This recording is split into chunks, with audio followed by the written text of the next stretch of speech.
Calculer le coût du matériel affecté ou indivis. Donc le matériel affecté tout d'abord. Il s'agit du matériel utilisé uniquement pour l'exécution d'une ou plusieurs natures d'ouvrage ou amorti totalement ou en partie sur un chantier donné.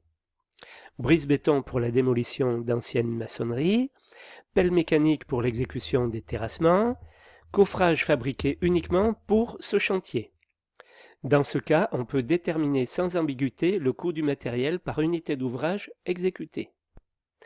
Le matériel affecté, donc toujours, exemple, exécution d'une fouille en excavation de 400 m3. Pour réaliser cette fouille, on a utilisé un chargeur sur pneu qui a travaillé pendant 32 heures. Le rendement du chargeur a été de 400 m3 divisé par 32 heures, 12 m3 500 par heure. Ça, c'est son rendement. Très important de comprendre cette notion-là. Quand on calculera le prix en déboursé sec du mètre cube de fouille en excavation, on pourra dire que le temps d'engin, et c'est ce qui nous intéresse, c'est le temps d'engin, passé par unité d'ouvrage sera de 1 heure par 12 mètres cubes 500, c'est-à-dire c'est l'inverse du rendement, et c'est donc pour le coût, c'est 0,08 par mètre cube excavé.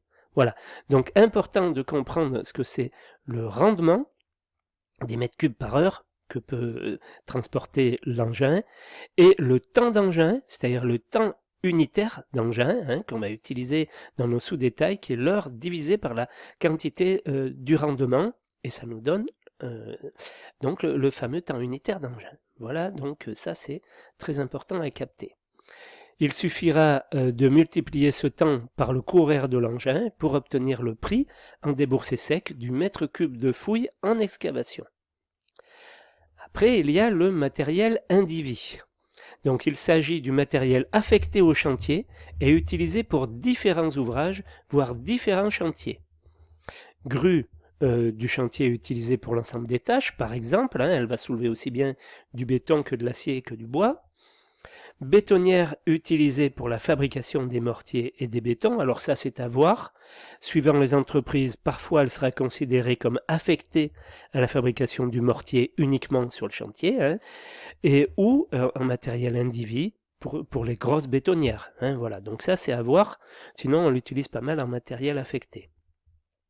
Dans le cas de la grue, elle sera comptée dans les frais de chantier, puisqu'il est impossible d'attribuer son coût à un ouvrage en particulier.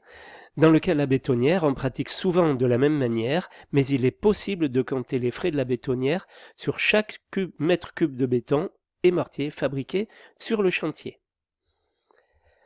Matériel indivis, on loue une centrale à béton durant 2 mois, 2500 € par mois. Le montant des consommables s'élève à environ 100 € par mois, c'est-à-dire les consommables, l'entretien globalement, la graisse, en fait tout ce qu'il faudra pour entretenir la centrale à béton. Le montage, démontage et nettoyage de la centrale s'élève à 1500 €. On aura à fabriquer sur ce chantier 800 m3 de béton, ça on l'a estimé avec les plans de béton et de mortier. Quand on calculera le prix en déboursé sec du mètre cube de béton ou de mortier fabriqué, on pourra affecter à chaque mètre cube le prix suivant. 2500 € plus 100 € par 2 mois, si on en a pour 2 mois, on a dit qu'on l'a loué pour 2 mois au début, ça fait 5200 €. Montage et démontage 1500 €. Total 6700 € divisé par 800 m3, coût de la centrale par mètre cube 8,38 €. Voilà, par mètre cube de mortier fabriqué par la centrale. Voilà donc pour cette partie.